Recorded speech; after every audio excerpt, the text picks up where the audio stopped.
Halo semuanya, jumpa lagi di Jumpalitan Review, dan ini adalah Samsung Galaxy Note 9 yang sudah saya gunakan sebagai daily driver selama 1 tahun terakhir. Dan di video ini saya akan membahas apa aja kelebihan dan kekurangan dari handphone ini, dan yang paling penting apakah handphone ini masih layak digunakan di tahun 2022. Sebentar lagi.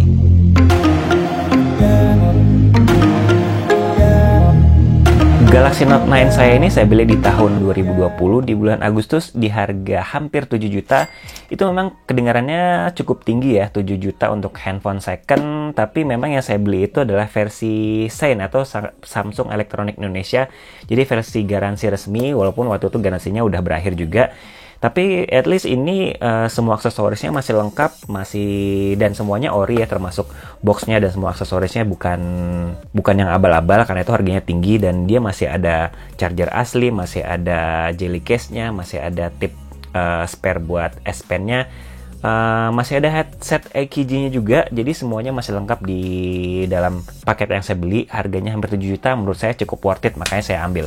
Kalau di tahun 2021 mungkin harganya udah jauh di bawah itu. Saya lihat-lihat harganya sekitar 4 jutaan sampai 5 juta untuk yang setara dengan punya saya, yaitu versi ori SAIN ya. Kalau misalnya teman-teman beli versi lain yang batangan atau yang bukan versi asli Indonesia, mungkin bisa dapat lebih murah itu, 3 jutaan, bahkan mungkin 2 jutaan, 3 jutaan kali ya. Dan ini versi yang 6 GB RAM dan storage-nya 128 GB, menggunakan prosesor Exynos 9810. Untuk spek lengkapnya mungkin teman-teman ya boleh search sendiri aja ya, googling. Saya nggak akan bahas terlalu banyak mengenai spesifikasinya. Kita langsung aja bahas mengenai apa aja kelebihan dari handphone ini. Sebagai flagship yang dirilis tahun 2018, tentunya handphone ini punya fitur-fitur dari flagship. Misalnya ada wireless charging yang sampai sekarang saya belum pernah pakai, dan ada NFC yang saya selalu pakai untuk isi e-money atau flash, dan ada juga IP68 water resistant dan dust resistant, dan layarnya juga QHD atau 2K ya, dia di atas Full HD, dan yang paling penting itu dia masih punya jack audio 3,5 mm yang untuk di tahun 2021 dan 2020 bahkan udah mulai langka di flagship karena udah mulai beralih ke audio Bluetooth. Jadi untuk tahun 2021 punya jack audio 3,5 mm itu menurut saya masih termasuk mewah. Tapi itu mungkin standar dari handphone flagship ya. Yang benar-benar menurut saya kelebihan dari handphone ini yang pasti adalah fitur S Pen. Jadi S Pen ini memang yang membedakan Samsung Galaxy Note series dengan handphone lainnya, karena handphone lain nggak ada yang punya stylus seperti S Pen dan berfungsi dengan baik seperti S Pen. Jadi S Pen ini buat saya gunanya banyak banget, khususnya untuk meningkatkan produktivitas. Misalnya untuk nyatat-nyatat seperti skrip ini saya catat menggunakan Samsung Note. Jadi memang experience yang kita dapat dengan mencatat menggunakan S Pen ini tuh beda dengan mencatat menggunakan keypad ya. Jadi menurut saya sih lebih gampang aja untuk nyatat kalau misalnya kita lagi meeting atau lagi dengerin orang, itu bisa mencatat tanpa harus terus-terusan ngelihat ke handphone gitu. Selain itu, S Pen ini juga saya pakai untuk coret-coret gambar. Jadi untuk misalnya nge-review gambar desain atau mencatat ukuran-ukuran itu kepake banget. Dan juga di zaman sekarang yang kita banyak WFH itu juga udah mulai banyak digital signature atau tanda tangan secara digital juga bisa langsung di handphone tanpa harus susah-susah gitu. Dan Samsung Galaxy Note 9 ini adalah series Note pertama saya, jadi ini pertama kalinya saya menggunakan S Pen, tapi sebelumnya saya udah coba trial dulu dengan Galaxy Tab A8 2019 with S Pen yang bisa teman-teman lihat video unboxingnya di sini. Jadi sebelum membeli Galaxy Note 9 ini saya pastiin dulu bahwa S Pen ini memang berguna buat saya dan bakal banyak saya gunakan. Jadi sebelum saya beli saya udah yakin duluan bahwa S Pen ini akan banyak gunanya. Dan ada juga fitur Smart Select yang juga berguna banget buat saya. Itu kita jadi bisa nge-crop sebagian dari layar dan kita taruh di atas, dan kita bisa jadi bahan untuk contekan gitu ya. Jadi untuk lihat website atau nomor handphone, nyatat-nyatat apapun itu jadi lebih gampang. Dan nggak cuman itu, dari Smart Select ini kita juga bisa yang namanya extract text. Jadi kalau misalnya kita ada gambar yang kita snapshot, itu bisa kita ubah menjadi teks, dan ini bisa kita copy. Ini juga berguna kalau kita melihat link misalnya nggak bisa kita copy, misalnya dari Instagram atau dari gambar, dari poster atau dari manapun, kita tinggal Smart Select aja dan kita ekstrak, dan kita bisa langsung menuju linknya menggunakan browser. Selain itu ada juga fitur Translate yang berguna banget juga untuk mentranslate bahasa. Jadi kita nggak perlu copy teksnya, atau teks yang kita nggak bisa copy seperti dari gambar itu juga bisa langsung kita translate tanpa berpindah aplikasi, dan ini buat saya berguna banget. Kelebihan kedua menurut saya dari Samsung Galaxy Note 9 ini mungkin bukan hanya Galaxy Note 9 tapi series Samsung yang lain juga punya kelebihan ini, yaitu integrasi dengan Windows. Jadi saya pengguna Windows, saya bukan pengguna Mac. Dan Samsung itu bekerja sama dengan Windows dan kerjasama sangat baik. Salah satunya adalah adanya Samsung DeX. DeX ini untuk memindahkan dari device Samsung kita menjadi PC-like gitu. Jadi dia bentuknya seperti PC kalau kita colokin. Sekarang udah bisa, bahkan udah bisa wireless. Dulu hanya bisa menggunakan dock aja, sekarang udah bisa pakai USB, kemudian sekarang udah bisa lagi menggunakan wireless. Sekarang Samsung Galaxy Note udah dapat update terbaru dan bisa menggunakan wireless untuk Samsung DeX. Ini juga berguna banget, jadi antara handphone dan komputer kita itu seperti nggak ada batasan lagi, karena kita bisa copy foto, bisa buka berbagai macam aplikasi di komputer, dan itu juga kita bisa multitasking, kita bisa buka beberapa apps sekaligus. Dan sekarang juga ada yang namanya Your Phone. Jadi Your Phone ini adalah program yang sudah terinstall di Windows secara otomatis, Windows 10 ya, Windows yang lain saya nggak tahu. Tapi di Windows 10 itu fitur Your Phone ini sudah terinstall dan kita bisa langsung mengkoneksikan handphone kita ke Windows. Ini agak beda sedikit dengan Samsung DeX. Jadi kalau Your Phone ini fungsinya lebih ke untuk ya seperti mirroring lah, mirroring dari handphone kita ke PC, Windows. Dan ini lebih simple sebenarnya daripada Samsung DeX dan saya juga selalu pakai dan juga digunakannya secara wireless. Jadi kita bisa buka aplikasi yang ada di handphone kita di Windows secara seamless.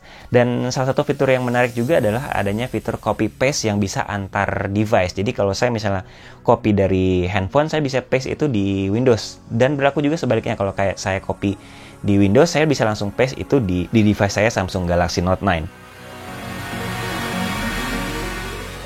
Dan ini akan berguna banget, contohnya kalau kalian misalnya screenshot di komputer, itu bisa langsung di-paste ke dalam aplikasi yang kita gunakan di handphone, misalnya ke WhatsApp atau ke Samsung Note gitu. Jadi kita nggak perlu lagi susah-susah untuk mengcopy, misalnya mengirim secara Bluetooth atau di-upload ke cloud.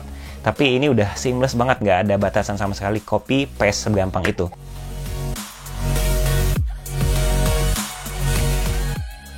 Fitur lainnya juga yang saya suka banget adalah fitur multitasking. Jadi mungkin seperti kebanyakan flagship sekarang, barangkali juga di seri Samsung lainnya juga bisa melakukan ini, khususnya yang menggunakan One UI terbaru. Jadi di handphone ini kita bisa membuka beberapa aplikasi sekaligus, kita bisa menggunakan split screen jadi atas bawah gitu. Seperti yang saya selalu gunakan kalau saya misalnya lagi nyetir, saya pakai Maps dan YouTube secara bersamaan, itu bisa.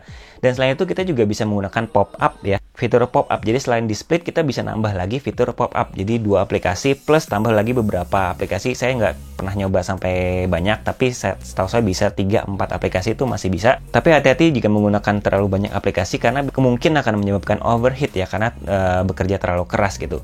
Saya pernah beberapa kali mengalami, tapi mungkin nanti kita bahas di bagian kelemahannya aja.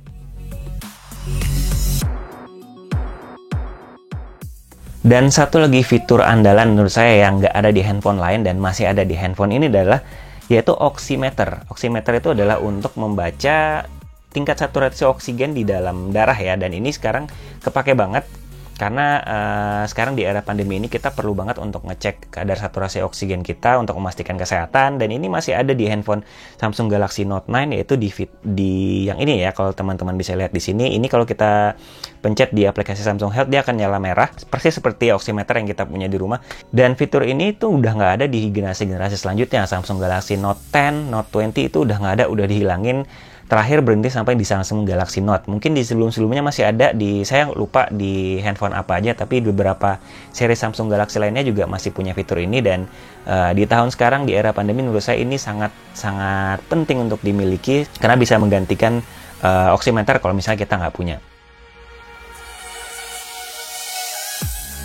Tentunya selama setahun menggunakan handphone ini nggak cuma kelebihan aja, saya juga merasakan banyak kekurangan ya. Nggak banyak sih, tapi ada beberapa kekurangan. Salah satunya yang paling kerasa buat saya adalah kamera. Saya nggak bilang kameranya jelek, kameranya di handphone ini udah cukup bagus. Dia punya 2 kamera belakang dan ada kamera depan yang menurut saya resolusinya sudah cukup baik. Juga punya video stabilization yang bagus juga. Mungkin teman-teman bisa langsung lihat contoh-contoh foto dan videonya. Iya. Ini adalah perekaman menggunakan kamera depan Samsung Galaxy Note 9. Kondisi sekarang outdoor, terang benderang. Ya, angle-nya agak sempit ya, nggak terlalu wide.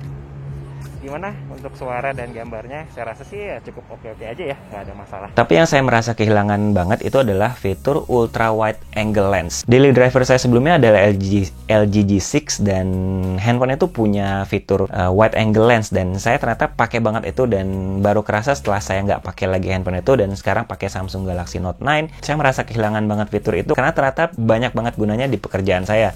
Di pekerjaan saya butuh banget untuk foto-foto interior di ruang-ruang yang sempit dan itu susah banget kalau nggak pakai ultra wide angle lens. Kalau pakai fitur wide angle biasa yang dari handphone ini, apalagi yang tele, yang zoom itu sangat-sangat nggak proper ya untuk ambil foto-foto interior. Jadi buat saya yang paling kerasa kekurangan dari handphone ini adalah nggak punya wide angle lens, dimana sekarang flagship kebanyakan udah punya ultra wide angle lens ya, apalagi yang di generasi setelah Galaxy Note 9 ini seperti Galaxy Note 10, Note 10 Plus, Note 20 itu semuanya punya ultra wide angle dan menurut saya itu akan kepake banget. Jadi selama ini ternyata fitur itu adalah buat saya seperti take it for granted. Jadi saya punya tapi saya nggak tahu sampai saya kehilangan fitur itu. Kekurangan lainnya juga saya alamin dan sempat saya singgung tadi sebelumnya, itu adalah overheat.